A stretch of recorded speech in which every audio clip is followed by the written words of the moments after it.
chilly in here, isn't it? A little chill. Well, no. A little chilly. Oh, dude, that looks good.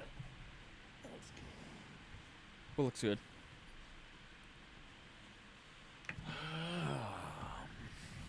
All right, I got it. You got it? I got it. You on the intro? I got Let's it. do it. Before you do it, let me scarf one. Stuff that ho-ho in your mouth. There we are. Now, ladies and gentlemen, we're back. And the first thing on the agenda, Blake, We're back. is UFC 261. You know, 61. that was approximately, 5 days ago. It was last weekend. And we will talk about the new card, but there's a couple things we want to talk about. And what we're going to do and what what the title of this video is 5 takeaways from UFC 261. 5. Count them. 1, 2, 3, 4, 5. 5. So, I guess I'll start. I'll start with my 5 takeaways from UFC 261. 1, Kamaru Usman is undeniably the greatest welterweight of all time. That's what I'm going to say that, and I'm going to stand on it. He is the best Am I jumping the gun there? I mean, he beat Jorge Masvidal. Everyone kind of knew he was going to beat Jorge Masvidal. A lot of people are like GSP. I put John Jones above GSP. But that's one of my takeaways. Okay, I mean, you can discuss that. But I will say that.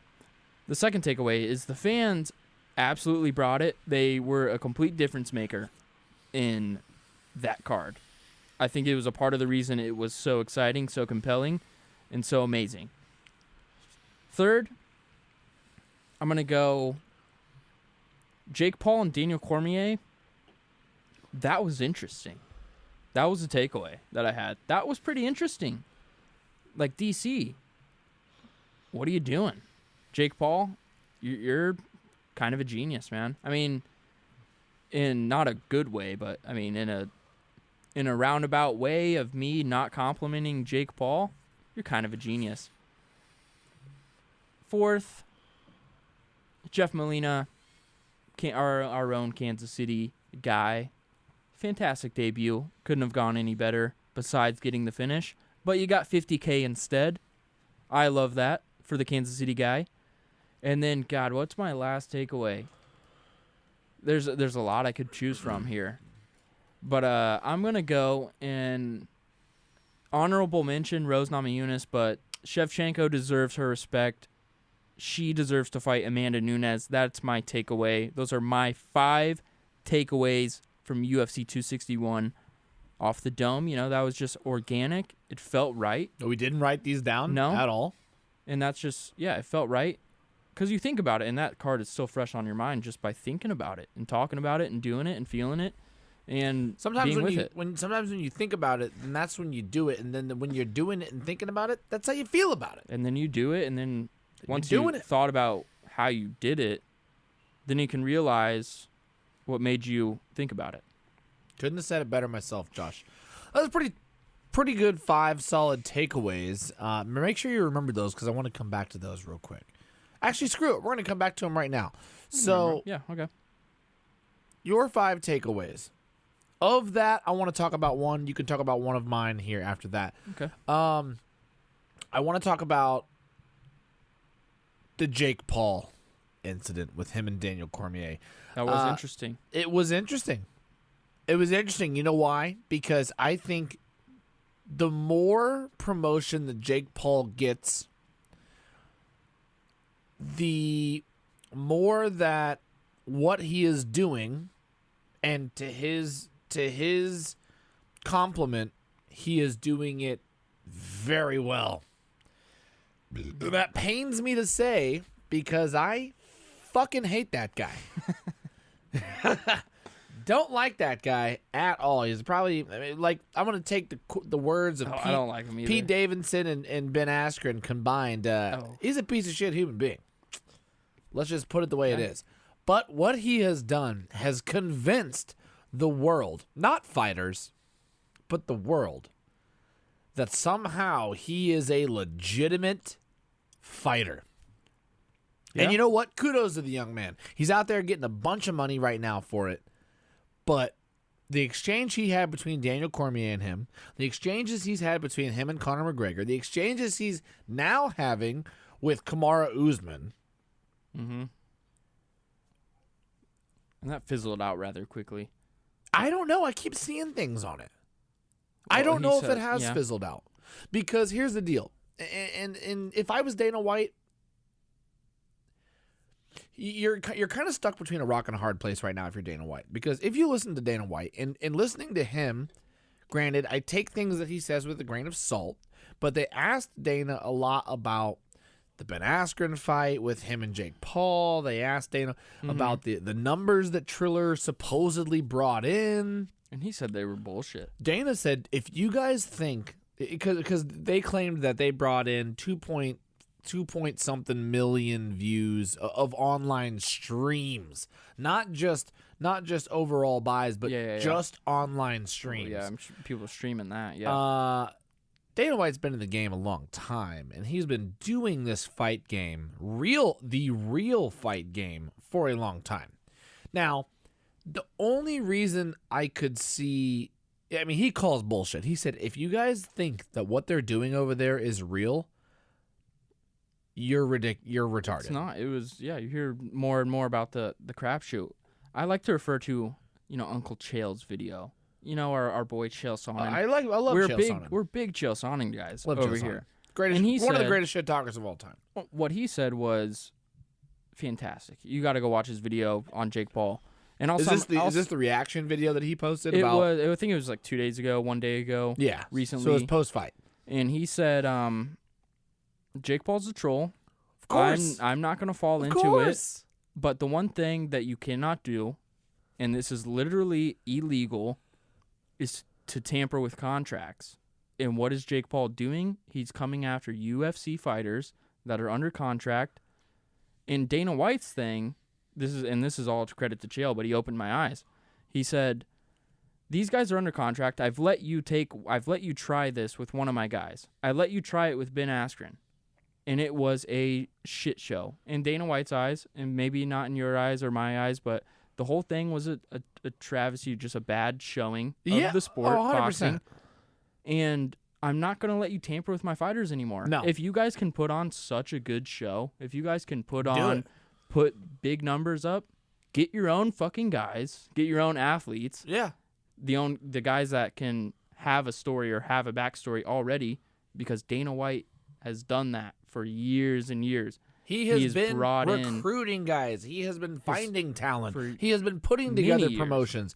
He has been there since the UFC 1. Excuse me. UFC 1. Numero uno. Thank you, Uncle Chael, for opening my eyes. That does mean a lot, though. That was such a good point. It gives onus even more to what they're doing over there. Because Jake Paul cannot come after UFC fighters anymore. You can go after Tyron Woodley. You can go after Chris. Your brother Chris can fight if you Floyd want to. Mayweather all he wants, and you know what? He's gonna get pieced up by Floyd Mayweather. You're not contractually obligated to another promotion. No, and you're not at all. You're not boxing guys that aren't boxers. They're actual fighters. They're legit fighters. They're not playing a game that you are playing. And I think that's the biggest thing to me is that, and I think that's what part of. And Daniel Cormier, I haven't been able to listen to what he said yet, but he did come out and explain himself. Don't know if what he explained was exactly what happened, but I think that's what's wrong. That's what's getting all these fighters so under their skin, because they're like, you're pretending to be what we are. Okay, you're coming out here and acting like you are a fighter, and you're not. You're a joke of a human. You're a joke of a fighter. Everybody you fought is, and I still look at us, Blake. We did 5 topics of 5 takeaways from UFC 261, a great event, and we turned it on Jake Paul. And we turned it on Jake Paul, and I don't want that. And I don't want that. But that's what he's done. I'm not like mad. It's just like, wow. No, that's what I'm saying. Like this is, and that's why I have to compliment. Like, as much as I want to sit here and rip the guy, I have to compliment the man at what he's doing. He's being the absolute best troll possible. He's doing what 12-year-olds did in Halo when I was in grade school, where they'd sit there and they'd get under your skin by talking about your mom, talking about your skills on the Halo, talking Family. about everything. just hitting you with sticky grenades from across the map, man. And you know what? You'd get so mad you'd throw your headset and toss your controller because that's what they do. They troll. And you know what? Jake Paul grew up in that era. How old is Jake Paul? 24? 23. 23. He is 3 years younger than me. He is 2 years younger than you. 1 year younger than you. It just blows my mind that this kid who, well, it shouldn't because he's made his living on the internet. Made his living. He's not a I imagine DC pulled him aside and said, listen, motherfucker, I don't like what you're saying. And if you really want to smackdown, what's up? Let's do it. It was stupid. Like, obviously, he explained it on Helwani. The exchange was, don't put my name in your mouth. Jake Paul said, you put my name in your mouth first. And then DC was like, I wish I grabbed him in the face, but I would have gotten in trouble. And then Jake Paul said, you should have grabbed me in the face. You told me you were going to slap me when you saw me. Yeah. You didn't. You're not a man of your word. You're a pussy. And you know what's funny about that, Josh? It was a stupid exchange. Basically, DC should have slapped him. If you're going to go up to him, you should have slapped him. You should have done something. And you know what's funny? So, I agree with that. I don't think he would have gotten in trouble because Dana White, who? Well, I mean, that's what Jake Paul said. He said, I don't think Dana would give a fuck if he slapped Dana me. wouldn't have given a fuck. Dana would have gone, that's what that motherfucker gets for stepping in this ring. Basically, DC should have slapped him, but I'm not the biggest fan of DC. If this was a Triller fight event, he could have got slapped and nobody would have said anything. Now, because it's a UFC, it's a little bit more sanctioned. People give it a little bit more respect. Not a little bit, a lot more respect. Isn't that something? Isn't that something that in the game of fighting that that guy in a different Triller Fight Club promotion probably could have smacked Jake Paul and nothing would have happened. Yeah, I mean, imagine if that was at the Triller event and DC showed up and came up to him, like it could have gotten out of hand probably really quickly. Very quickly. And the fact that they're at a UFC event and everything is very professional there. Yeah. It was. But I guarantee Grandpa Dana wouldn't have said a damn thing, and in fact, he probably would have stood up, applauded him, and paid him a fucking bonus. Probably would have, yeah. So I mean, that was Jake Paul's stupid point too. So, but he's got a lot of guys in his ears telling him what to say, and what it is he's right. Yeah, he's right. So we will see what happens with that. Obviously, his brother fights Floyd Mayweather coming up here in a couple 2 months, a month. They announced a date. A couple months. I believe it was June or July. Yeah, so that'll be a shit show. We'll probably talk about that. Whatever. We'll talk about that later down the road. Anyway, my 5 takeaways from give them to me. The UFC 261. Number 1, Kamaru Usman is the best welterweight right now, undisputed, no questions asked.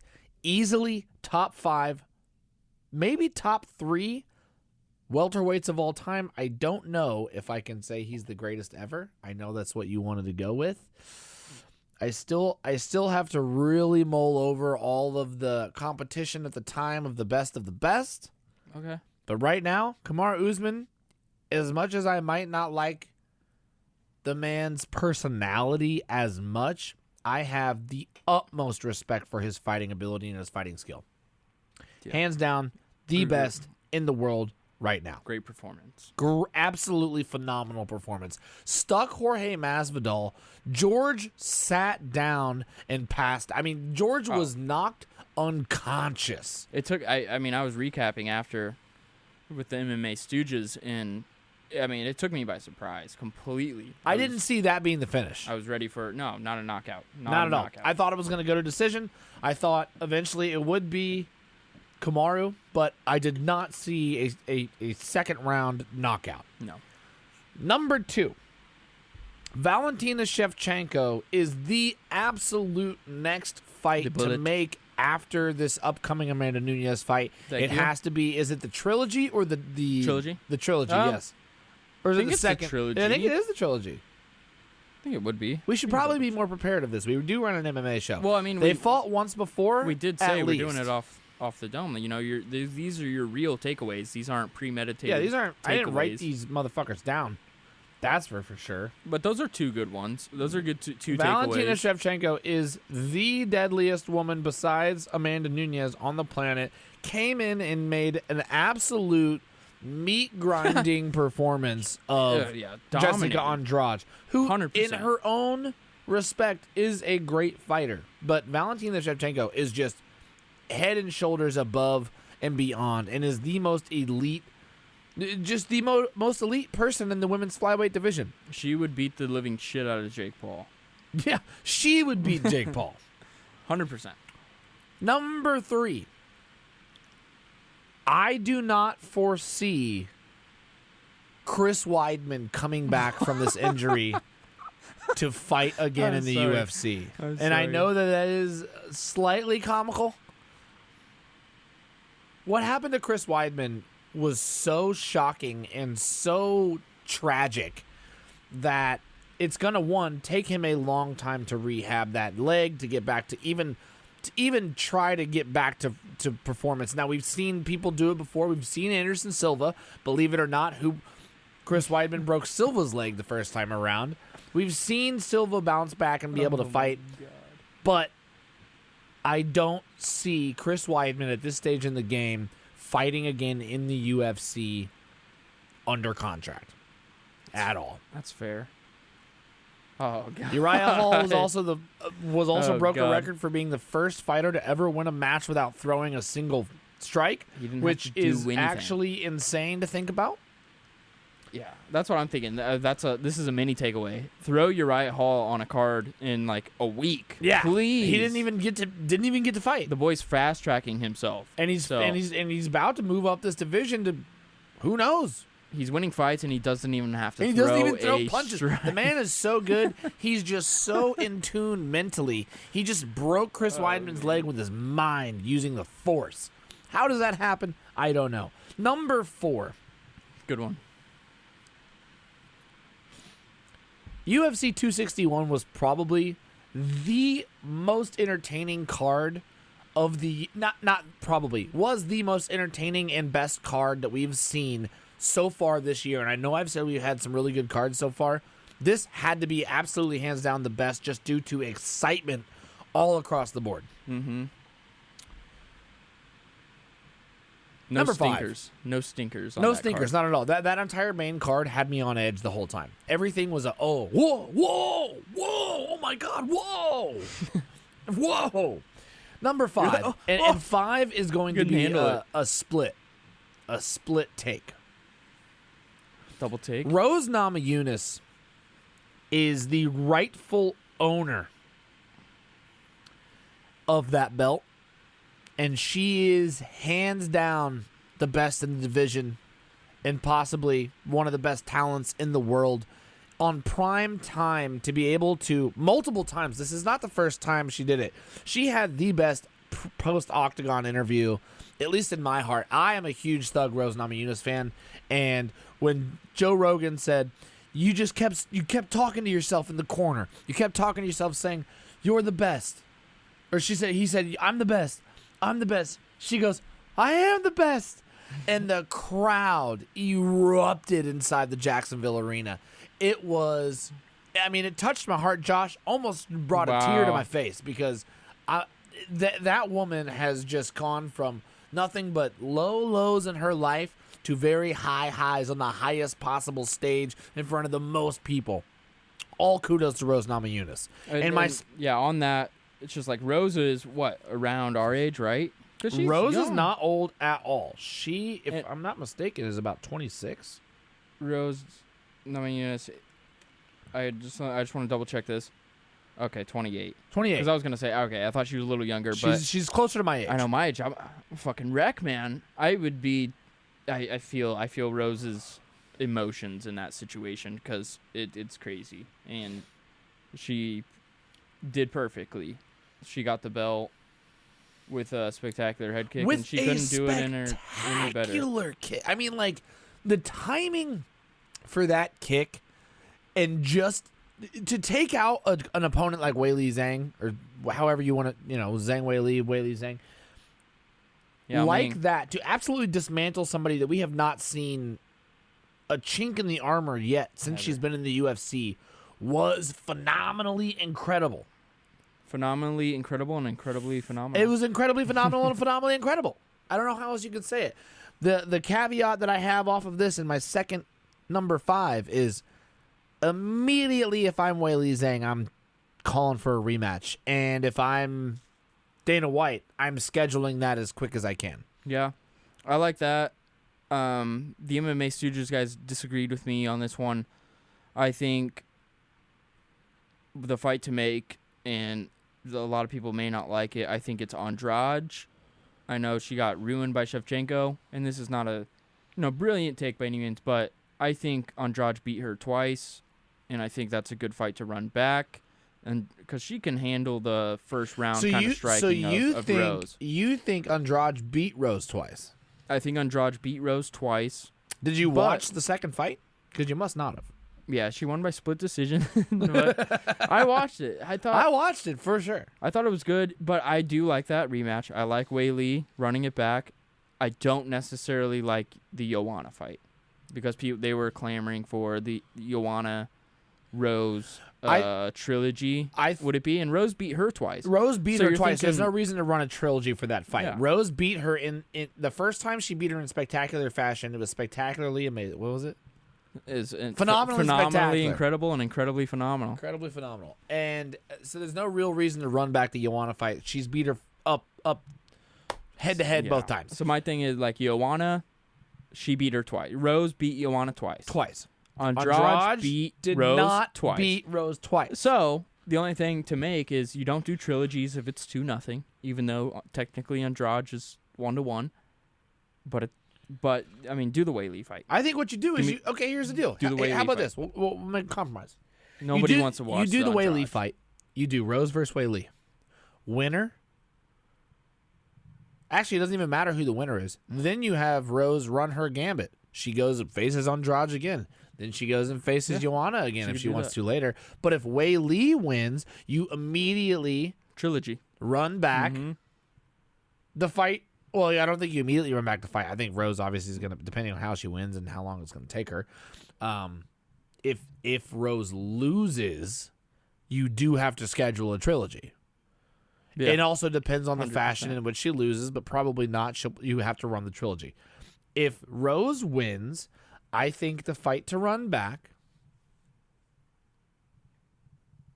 is the Andrade fight. I think you're right. I think if Rose wins the Waylee fight first, you run back the Andrade fight, and if for some reason Andrade is unable, then you bring in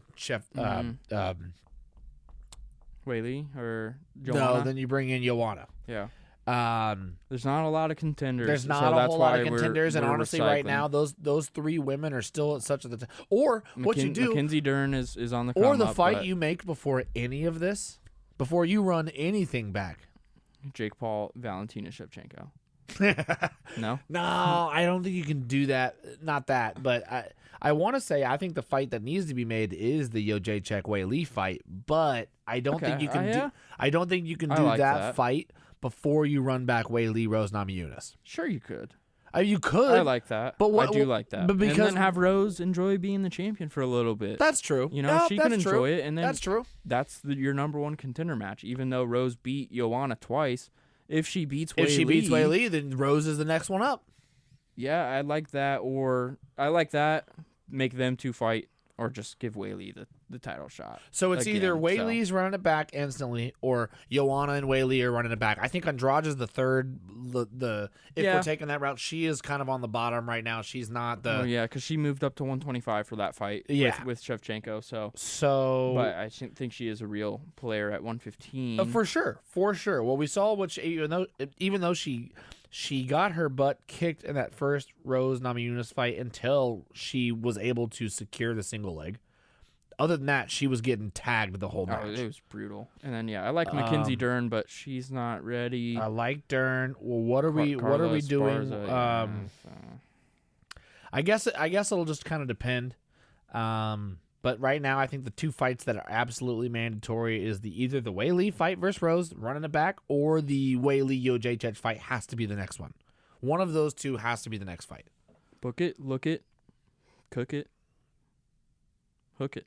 Hook it. Anyway, that's my my top 5. That's our top 5 takeaways from UFC 261. It was supposed to be a 5-minute video. It ended up being probably 20 minutes, but I'm glad you sat around and watched all of it because we're coming with you with some facts on the next one. Peace. Didn't mean to add peace in there, so. Hey, you can add all your pieces.